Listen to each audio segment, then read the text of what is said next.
नमस्कार। आइए स्टार्ट करते हैं इलेक्ट्रिक पोटेंशियल का लेक्चर नंबर 15, जिसमें आज हम लोग जानेंगे कि जब दो आवेशित चालकों को आपस में कनेक्ट कर दिया जाता है तो उनमें आवेशों का पुनर्वितरण होता है। तो चलिए स्टार्ट करते हैं। तो हम लोगों का हेडिंग है कि दो आवेशित चालकों को परस्पर जोड़ देने पर, मतलब आपस में जोड़ दिया जाए तो आवेशों का पुनर्वितरण होता है। Redistribution of charges after joining the two charged conductors। तो दो आवेशित चालकों को, कितने आवेशित चालकों को? दो आवेशित चालकों को क्या किया जाता है? एक दूसरे से जोड़ दिया जाता है। तो उसमें क्या होता है? आवेशों का पुनर्वितरण।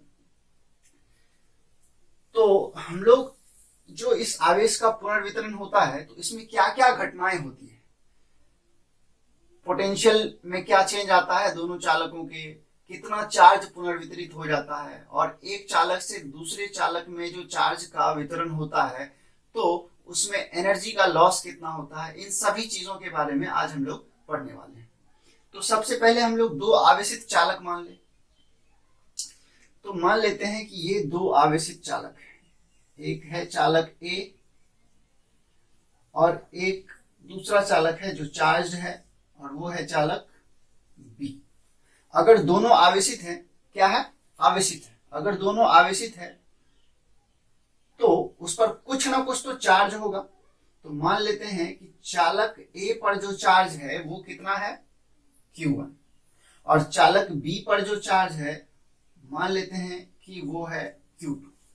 और अगर चालक है तो इसका कैपेसिटी है कि कितना चार्ज रख सकता है, उसी को हम लोग क्या कहते हैं? धारिता। तो चालक ए की धारिता को हम लोग मान लेते हैं C1, मतलब चालक जितना भी चार्ज रख सकता है उसका कैपेसिटी क्या है? C1। इसी को क्या कहते हैं? धारिता। और चालक बी की जो धारिता है उसको मान लेते हैं C2। अब चार्ज है तो इसका कुछ ना कुछ पोटेंशियल भी होगा। तो चालक ए का जो भी विभव है चार्ज Q1 देने के बाद उसको मान लेते हैं V1, और चालक बी का जो विभव है उसको मान लेते हैं V2। अभी कनेक्ट नहीं किया गया है, दो आवेशित चालक हैं और उसको परस्पर जोड़ा जाता है तो आवेश का पुनर्वितरण होता है। कनेक्ट करेंगे बाद में। अभी हम लोग ये मान लें कि दो चालक हैं जिसकी धारिता C1 और C2 है। उनको चार्ज Q1 तथा Q2 देने पर उनके विभव क्रमशः क्या हो जाते हैं? V1 और V2। इसको पहले हम लोग लैंग्वेज में रख लेते हैं। माना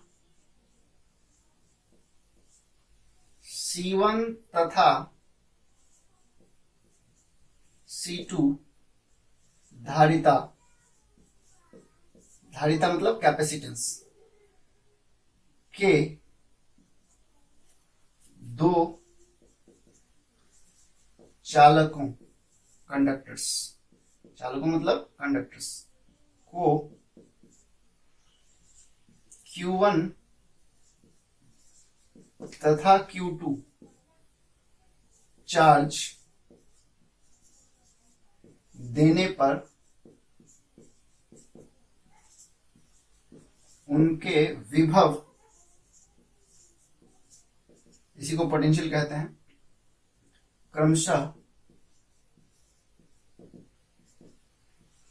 V1 तथा V2 हो जाता है।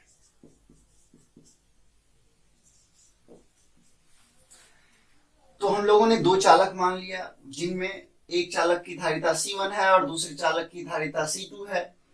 और पहले चालक को Q1 चार्ज देने पर उसका विभव V1 हो जाता है, दूसरे चालक को Q2 चार्ज दिया जाता है तो उसका विभव V2 हो जाता है।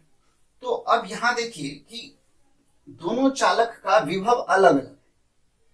इसका विभव V1 और इसका विभव V2। अगर डिफरेंस है दोनों में, अंतर है दोनों में, तो इसका मतलब है कि किसी न किसी का ज्यादा विभव होगा और किसी न किसी का कम होगा। तो अगर विभव ए का ज्यादा है तो ये उच्च विभव हो गया, और अगर बी का विभव कम है तो ये निम्न विभव हो गया। अगर इसको कनेक्ट कर दें किसी तार से तो चार्ज प्रवाहित हो जाएगा उच्च विभव से निम्न विभव की ओर। क्या करना है हम लोगों को? जोड़ना है ना। अभी जोड़े नहीं है इसको, अगर जोड़ दे तो क्या होगा? इसमें आवेश का वितरण होगा किधर? उच्च विभव से निम्न विभव की ओर।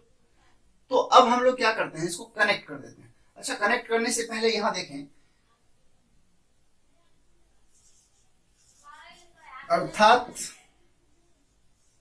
चालक 1 पर जो चार्ज है Q1 जोड़ने से पहले उसको हम लोग लिख सकते हैं C1V1। क्यों लिख सकते हैं? हम लोगों का धारिता का फॉर्मूला क्या है? धारिता क्या होता है? Q/V। या इसी को क्या लिख सकते हैं? Q बराबर CV, है ना, क्रॉस मल्टीप्लीकेशन कर दी तो Q बराबर क्या हो जाएगा? CV। तो किसी चालक पर जो उपस्थित चार्ज की मात्रा होती है उस चालक के धारिता और उसके विभव के गुणनफल के बराबर होता है। ये हम लोग पिछले लेक्चर्स में इसको पढ़ चुके हैं। तो इस तरह से पहले चालक पर जो चार्ज Q1 है उसको क्या ले सकते हैं? पहले चालक की धारिता C1 तथा पहले चालक का विभव V1 का गुणनफल। इसी प्रकार दूसरे चालक पर जो चार्ज है वो कितना है? Q2। वो कितना हो जाएगा? तो दूसरे चालक की धारिता C2 और दूसरे चालक का जो विभव है V2। तो इसको इक्वेशन 1 और इसको इक्वेशन 2 मान लेते हैं। तो ये है जोड़ने से पहले आप इसको नोट कीजिए, फिर आगे बढ़ते हैं हम लोग। अब क्या करने जा रहे हैं?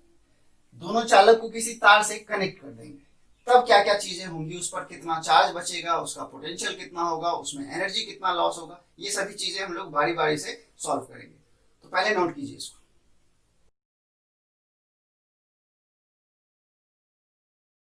तो अब जो हम लोग चालक दोनों लिए हैं उसको क्या करेंगे? जोड़ देंगे एक दूसरे से।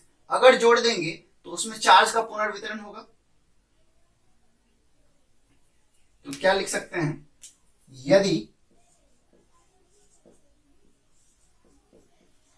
दोनों चालकों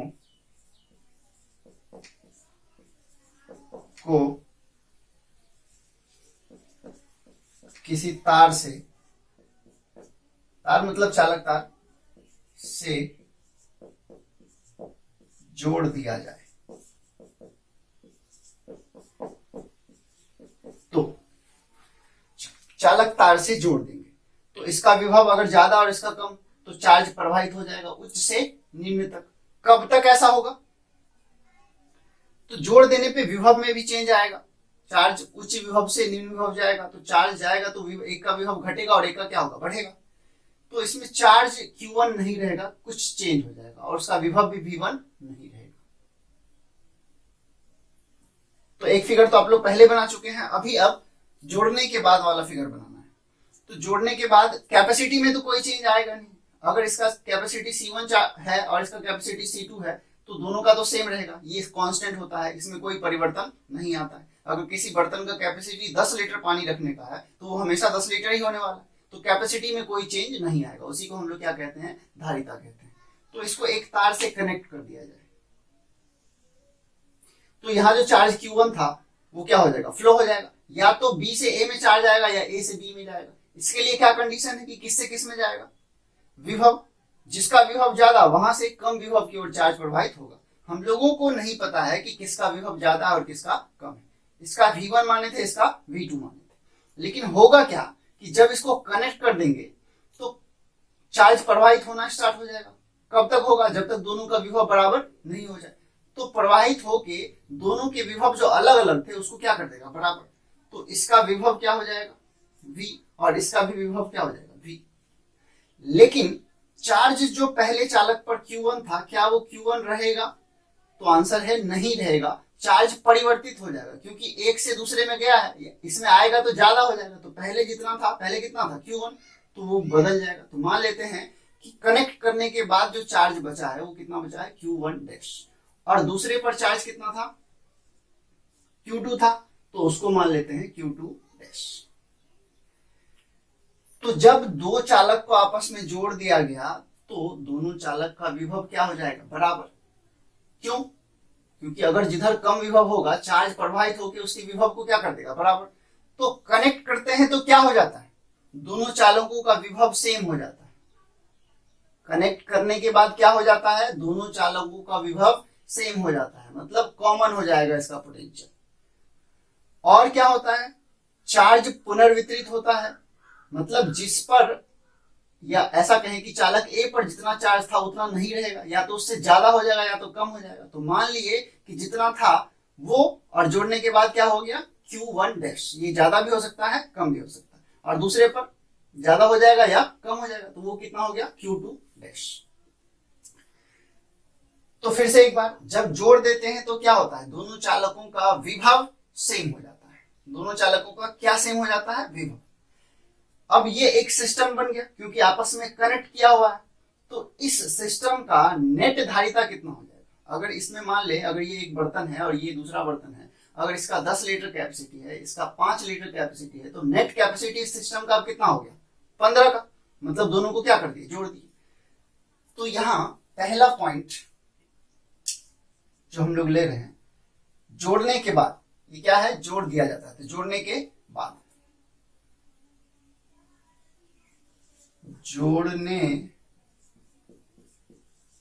के बाद कुल धारिता,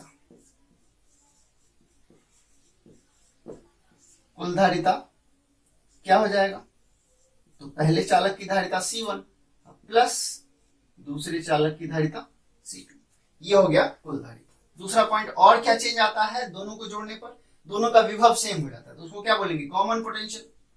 तो जोड़ने के बाद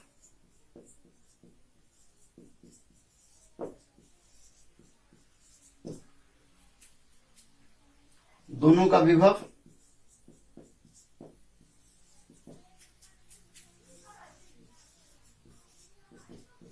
इक्वल हो जाता है।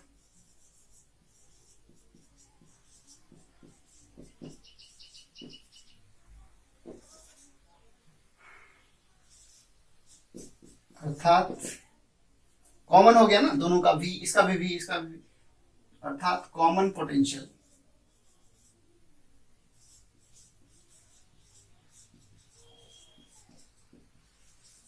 इसी को हिंदी में कहते हैं उभयनिष्ठ विभव।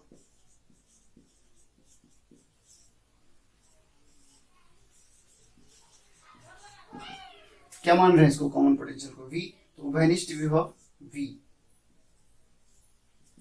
बराबर व्हाट। तो जब दो चालक को आपस में कनेक्ट कर दिया जाता है, जोड़ दिया जाता है, तो दोनों का पोटेंशियल सेम हो जाता है, मतलब कॉमन पोटेंशियल हो जाएगा। और वो क्या मान रहे हैं, V, वो कितना है ये हम लोगों को निकालना है। तो विभव क्या होगा, देखिए विभव का फॉर्मूला क्या होगा, क्योंकि चार्ज बराबर क्या होता है CV, तो V बराबर क्या हो जाएगा, देयरफॉर V बराबर क्या हो जाएगा, Q by C, Q by C। तो कुल आवेश बटे कुल धारिता, तो V क्या है, कॉमन पोटेंशियल, क्या हो जाएगा, कुल आवेश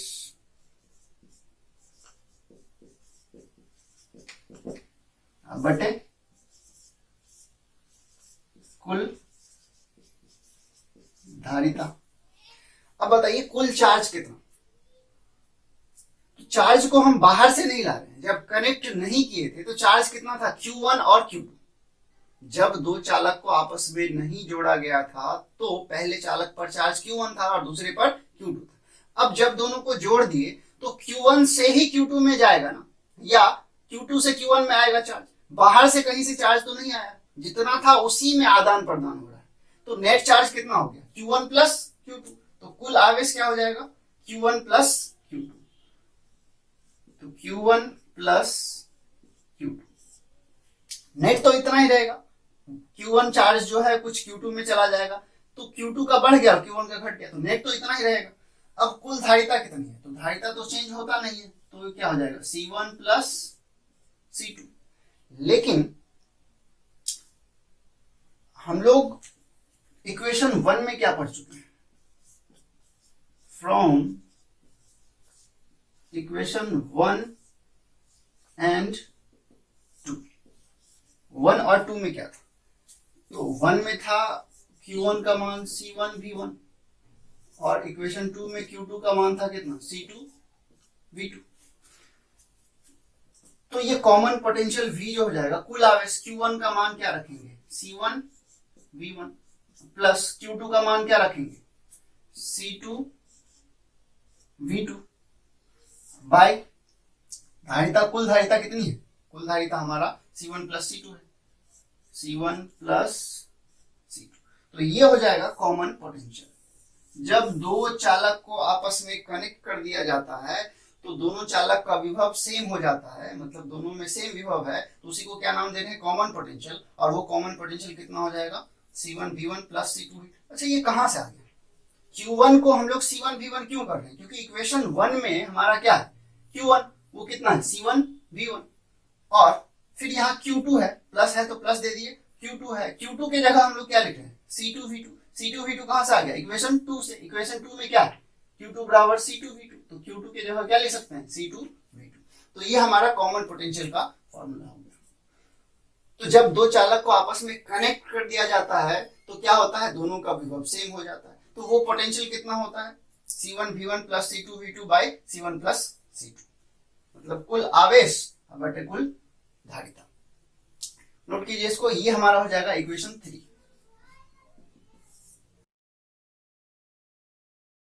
तो ये रफ में हम लोग इसको लिख के रखते हैं। ये क्या है? इक्वेशन 1। ये क्या है? इक्वेशन 2।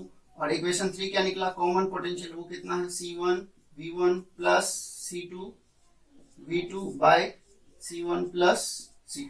ये हमारा क्या है? इक्वेशन 3। तो इन सबको हम लोग लिख के रख लेते हैं, बाद में काम आ सकता है। अब यहां देखिए कि विभव दोनों का सेम हो गया, तो चार्ज एक से दूसरे में गया है, चाहे बी से ए में आया हो या ए से बी में गया हो, तो चार्ज क्या हो गया? बदल गया। तो कनेक्ट करने के बाद जो पहले चालक पर चार्ज की मात्रा है वो कितनी है? Q1 डैश, ऐसा माने हम लोग। तो नेक्स्ट पॉइंट होगा, जोड़ने के बाद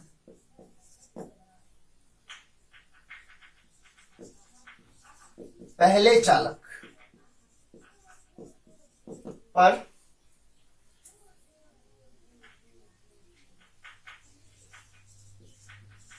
चार्ज की मात्रा, क्या बोल रहे हैं उसको?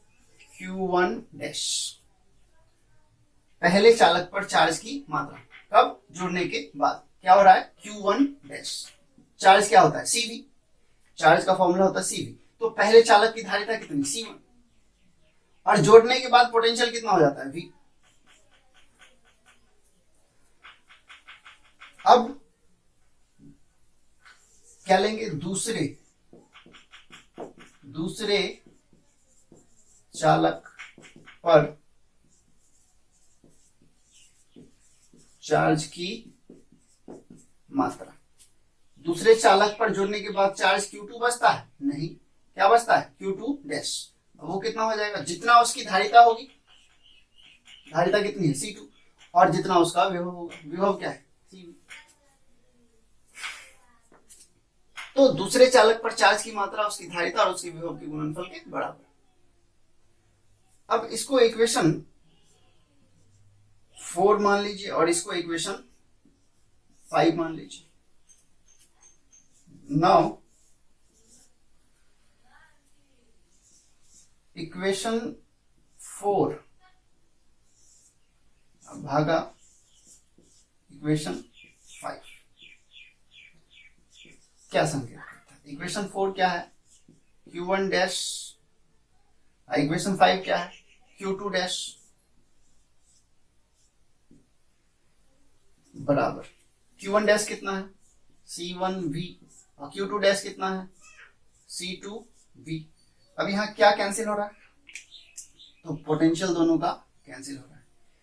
तो क्या बचा? तो ये संकेत क्या करता है कि जोड़ने के बाद पहले चालक पर चार्ज की मात्रा तथा दूसरे चालक पर चार्ज की मात्रा का अनुपात दोनों चालक की धारिता के अनुपात के बराबर होता है। तो ये एक पॉइंट हम लोगों के पास आया कि जब भी दो आवेशित चालक को जोड़ेंगे तो उन दोनों पर जोड़ने के बाद जो चार्ज की मात्रा का अनुपात होता है उन दोनों चालक की धारिता के अनुपात के बराबर होता है। कैसे पढ़ेंगे इसको? जोड़ने के बाद पहले चालक पर चार्ज की मात्रा तथा दूसरे चालक पर चार्ज की मात्रा का अनुपात दोनों चालक की धारिता के अनुपात के बराबर होता है। अब नेक्स्ट पॉइंट अब हम लोग ले रहे हैं, इसको भाषा में भी रख सकते हैं, आप लोग लिख सकते हैं कि दो आवेशित चालकों को आपस में जोड़ने के बाद पहले चालक पर चार्ज की मात्रा तथा दूसरे चालक पर चार्ज की मात्रा का अनुपात दोनों चालक की धारिता के अनुपात के बराबर होता है। इसको आप ऐसे पढ़ेंगे और ये याद रखना चाहिए कि जब भी दो चालक को आपस में कनेक्ट कर दिया जाता है तो उनके चार्ज का जो अनुपात होता है जोड़ने के बाद वो दोनों चालक के धारिता के अनुपात के बराबर होता है। चलिए नोट कीजिए इसको, फिर आगे बढ़ते हैं हम लोग। ये हम लोगों का इक्वेशन नंबर क्या हो जाएगा 6। अब नेक्स्ट पॉइंट, जब दो चालक को आपस में कनेक्ट कर दिए तो चार्ज का पुनर्वितरण हुआ। तो इसमें चार्ज क्या होता है, ए से बी में स्थानांतरित होगा या बी से ए में स्थानांतरित होगा। तो कितना चार्ज स्थानांतरित होगा, ए से बी में या बी से ए में। तो नेक्स्ट पॉइंट जो हम लोगों का होगा वो होगा स्थानांतरित चार्ज की मात्रा, जोड़ने के बाद स्थानांतरित चार्ज की मात्रा।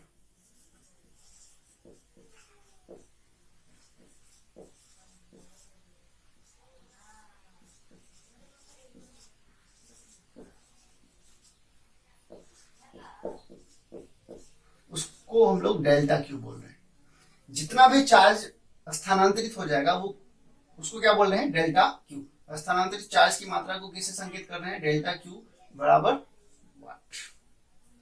तो कितना चार्ज ट्रांसफर हो गया, तो जोड़ने से पहले जो चार्ज था, ये तो जोड़ने के बाद का चार्ज है Q1 डैश। अच्छा, चालक ए पर जोड़ने से पहले कितना चार्ज था, Q1। चालक ए पर जब बी से कनेक्ट नहीं किए थे तो कितना चार्ज था, Q1। और जोड़ने के बाद कितना बचा, Q1 डैश। इसको ऐसे समझिए कि मान लें अगर जोड़ने के पहले 10 कूलम चार्ज था, जोड़ने के पहले चालक ए पर कितना चार्ज मान रहे हैं, 10 कूलम। और जब उसको बी से कनेक्ट कर दिया जाता है तो उस पर जो चार्ज बचता है वो 8 कूलम बचता है। जोड़ने से पहले 10 कूलम था और जब उसको बी से कनेक्ट कर दिए तो ए पर कितना चार्ज बचा, 8 कूलम। तो बताइए कितना चार्ज स्थानांतरित हो गया। तो 10 कूलम पहले था, 8 कूलम बचा है, तो कितना चार्ज ट्रांसफर हुआ, 10 माइनस 8 मतलब 2 कूलम। तो क्या कर दिए, जो पहले चालक पर चार्ज था वो और जो बाद में बचा चालक पर चार्ज, वो दोनों को क्या कर रहे हैं, माइनस कर रहे हैं। तो क्या मिल रहा है, स्थानांतरित चार्ज की मात्रा। चूंकि डेल्टा क्यू मतलब स्थानांतरित चार्ज की मात्रा क्या हो जाएगा, जो पहले चार्ज था चालक ए पर क्या था, Q1। और जो कनेक्ट करने के बाद बचा वो क्या बचा, Q1 डैश। या ऐसा भी कह सकते हैं, स्थानांतरित चार्ज की मात्रा दूसरे चालक पर जितना चार्ज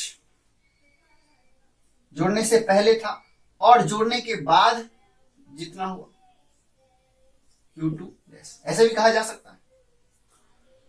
अब ये नेगेटिव पॉजिटिव हो सकता है। अगर कम चार्ज था, ज्यादा हो गया तो नेगेटिव आ जाएगा आंसर। अगर ज्यादा था और कम आ गया तो पॉजिटिव आ जाएगा आंसर।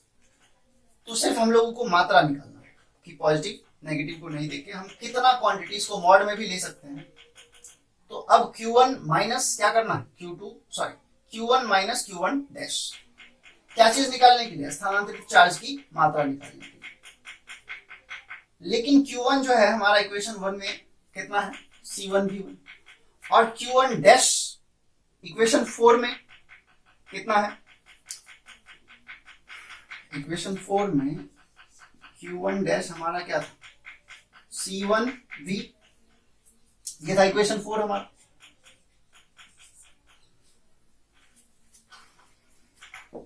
देयरफॉर स्थानांतरित चार्ज की मात्रा बराबर Q1 कितना है, C1V1 माइनस, अच्छा Q1 डैश कितना है, C1V।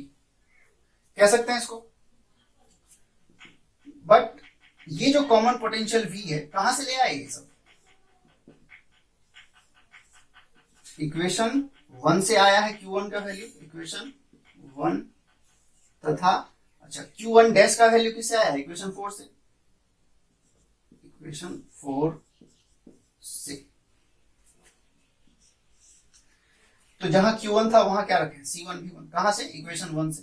Q1 का मान रख दिए, फिर क्या है माइनस, तो माइनस रख दिए, फिर क्या है Q1 डैश, तो Q1 डैश की जगह क्या रख रहे हैं C1V, कहां से, इक्वेशन 4 से। अब कॉमन पोटेंशियल V जो आया हम लोगों का, वो किससे आया, इक्वेशन 3 से, तो इक्वेशन 3 से।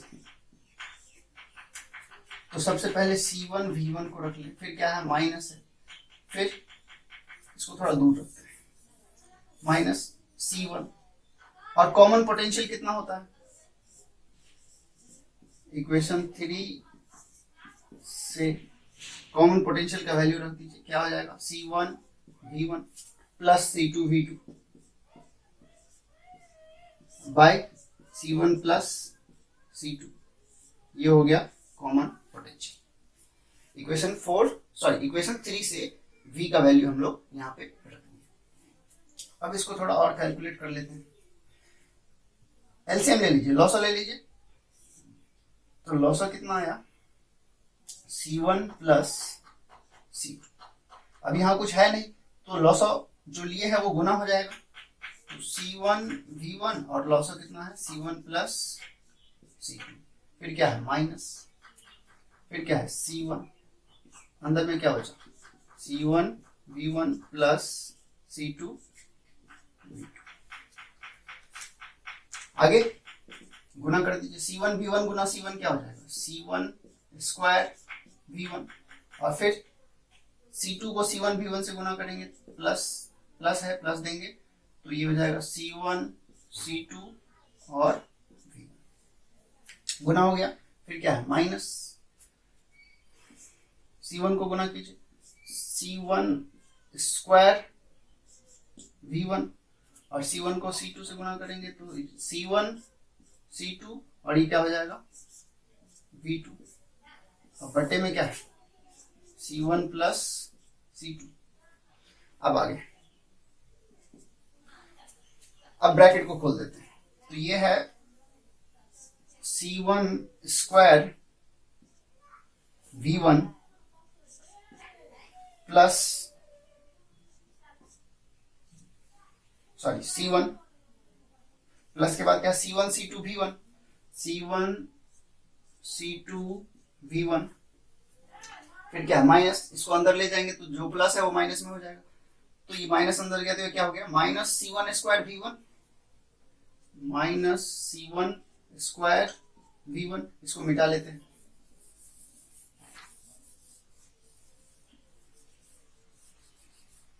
C1 square V1 minus C1 C2 V2 minus C1 C2 V2।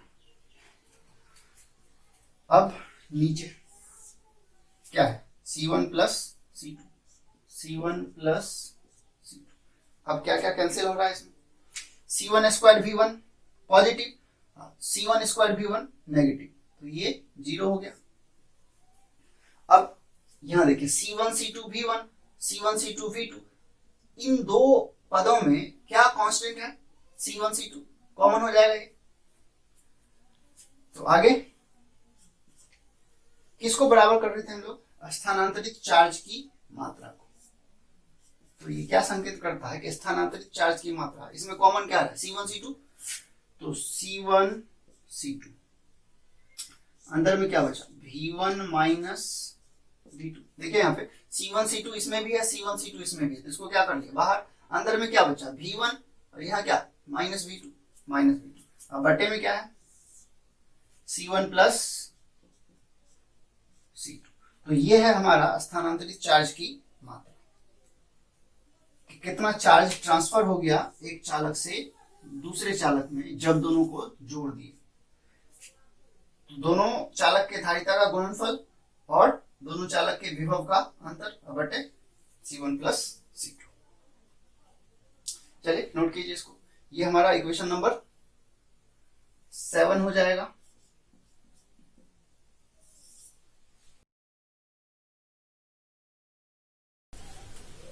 अब जो लास्ट पॉइंट हम लोगों का बच रहा है, चार्ज एक चालक से दूसरे चालक में ट्रांसफर हुआ, कब, जब दोनों चालक को जोड़ दिए तब। अब चार्ज जब एक चालक से दूसरे चालक में ट्रांसफर हो रहा है तो उसमें चार्ज का एनर्जी लॉस होता है, तो वो एनर्जी लॉस हम लोगों को निकालना है। चार्ज के स्थानांतरण में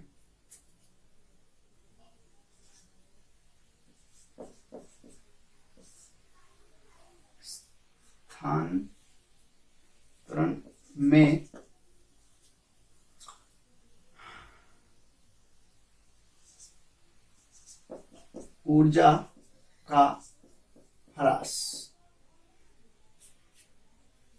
तो लॉस ऑफ एनर्जी, उसको हम लोग ऊर्जा का ह्रास जो है उसको डेल्टा यू से संकेत कर दें, वो कितना होगा ये हम लोगों को निकालना है। चार्ज के स्थानांतरण में ऊर्जा का ह्रास, लॉस ऑफ एनर्जी। तो सबसे पहले जोड़ने से पहले कुल ऊर्जा कितना था? जोड़ने से पहले कुल ऊर्जा, तो जोड़ने से पहले जो कुल ऊर्जा मान लेते हैं U, वो कितना था? पहले चालक का ऊर्जा प्लस दूसरे चालक का ऊर्जा। पहले चालक का ऊर्जा कितना? तो एनर्जी का जो फॉर्मूला हम लोग पढ़ चुके हैं, वो क्या पढ़ चुके हैं? चूंकि आवेशित चालक की ऊर्जा होती है हाफ CV², पढ़ चुके हैं।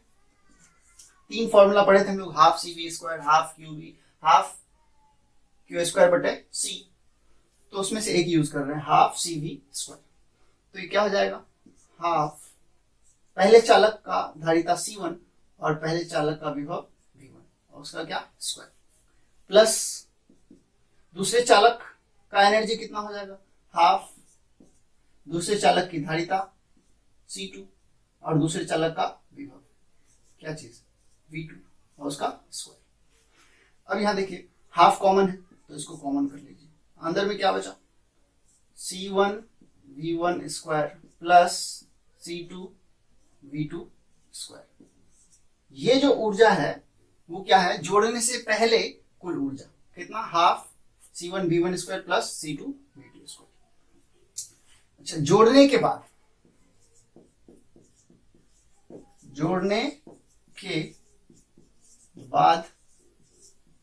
कुल ऊर्जा, तो जोड़ने के बाद तो दोनों चालक एक सिस्टम बन गया, तो जोड़ने के बाद जो कुल ऊर्जा है उसको मान लेते हैं U डैश, वो कितना हो जाएगा?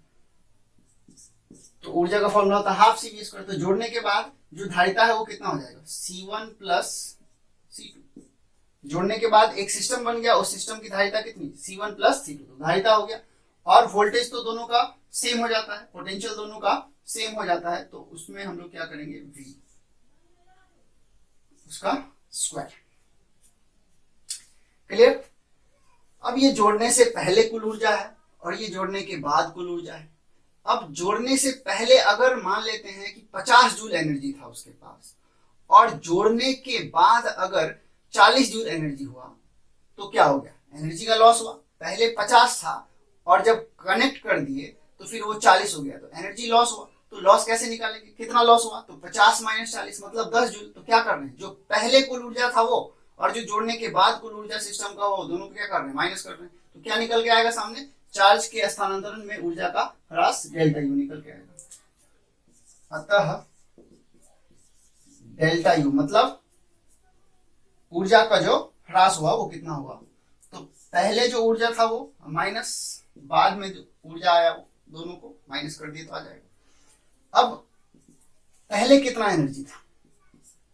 Half C1 V1 square plus C2 V2 square, ये पहले था, और फिर क्या है? माइनस, बाद में कितना? जोड़ने के बाद हाफ C1 प्लस C2 और फिर V स्क्वायर।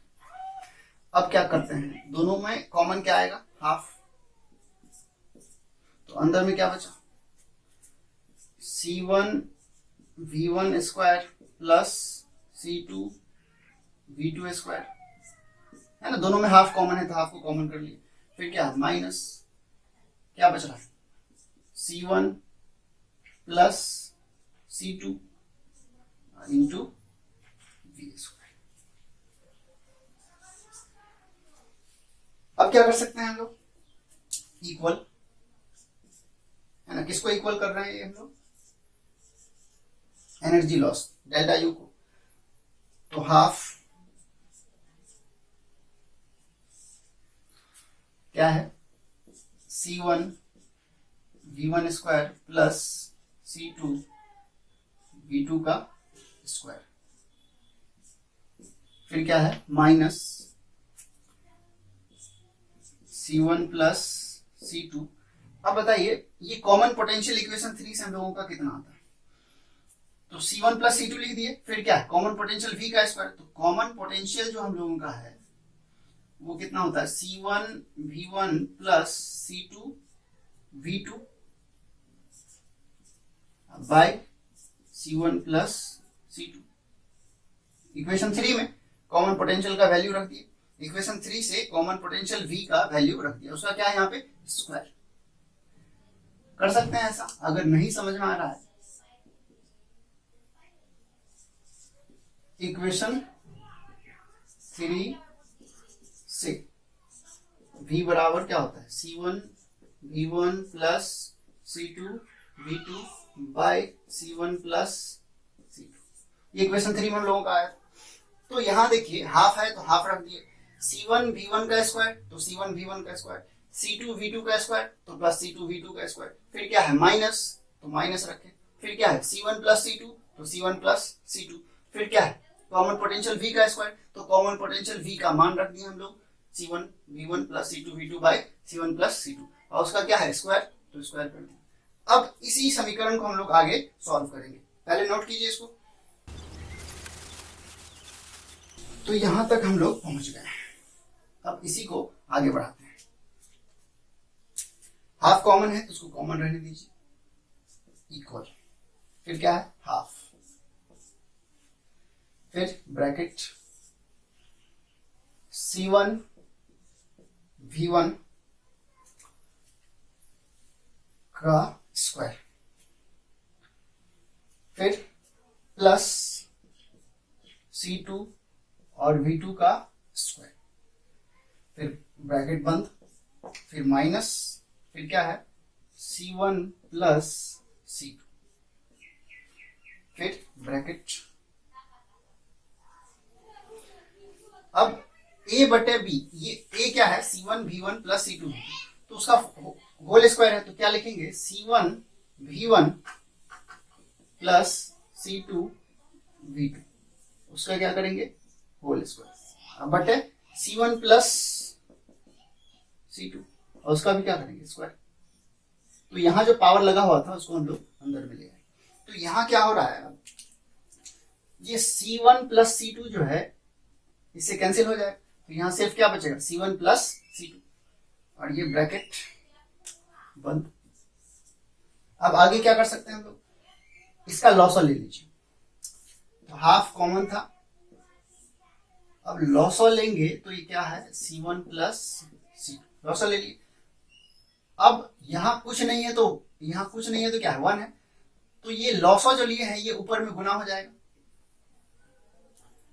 तो गुना में हम लोग क्या लिख सकते हैं C1 प्लस C2, और गुना किससे करेंगे C1 V1 square plus C2 V2 square,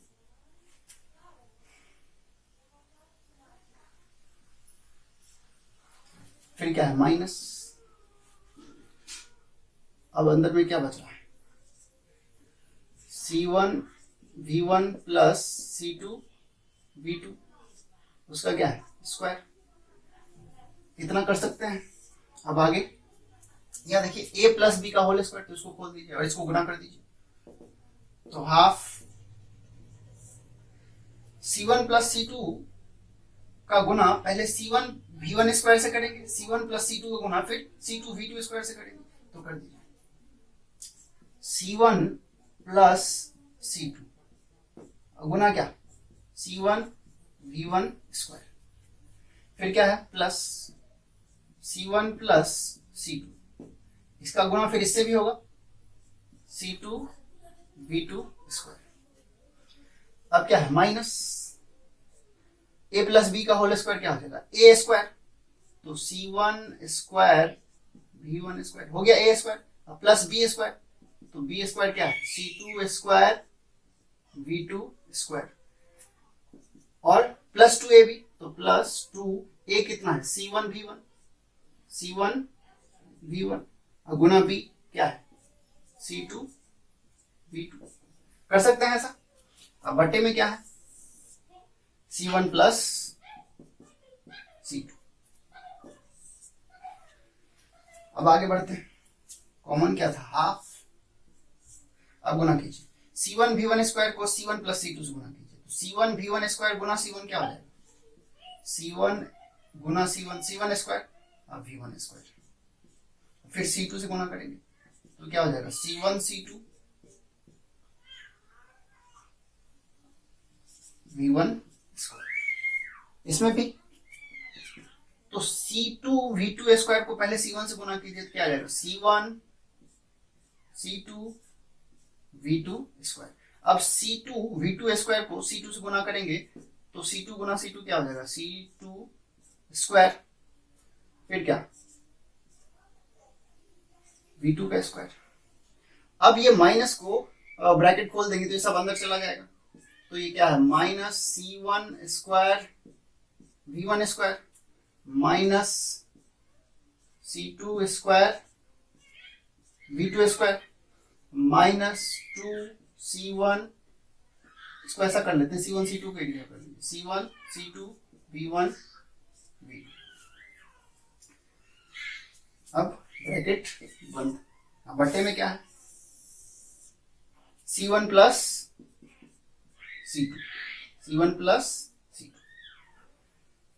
अब आगे इसको मिटा देते हैं।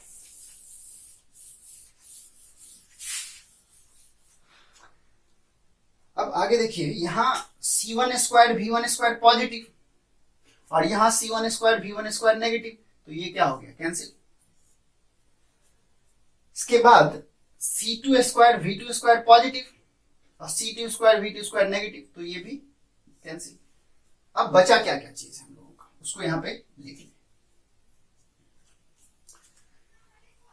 तो क्या सब चीज है जो बच रहा है, वो बच रहा है C1 C2 V1 square plus C1 C2 V2 square minus ये तो कैंसिल हो गया, ये बच रहा है minus 2C1 C2 V1 V2, ये बच रहा है हम लोगों का। और कॉमन में क्या बच रहा है हाफ बटे C1 प्लस C2। अब यहां देखिए C1 C2 इसमें भी है C1 C2 इसमें भी है C1 C2 इसमें भी, ये कॉमन आ जाएगा तो क्या हुआ हाफ कॉमन क्या आया C1 C2। अब ब्रैकेट अंदर में क्या बच रहा है V1 square plus V2 square C1 C2 तो कॉमन ही आ गया प्लस V2 स्क्वायर माइनस क्या चीज 2 V1 V2 C1 C2 तो कॉमन है 2 V1 V2 minus 2 V1 V2। अब बटे C1 प्लस C2। यहां तक हम लोग पहुंचे।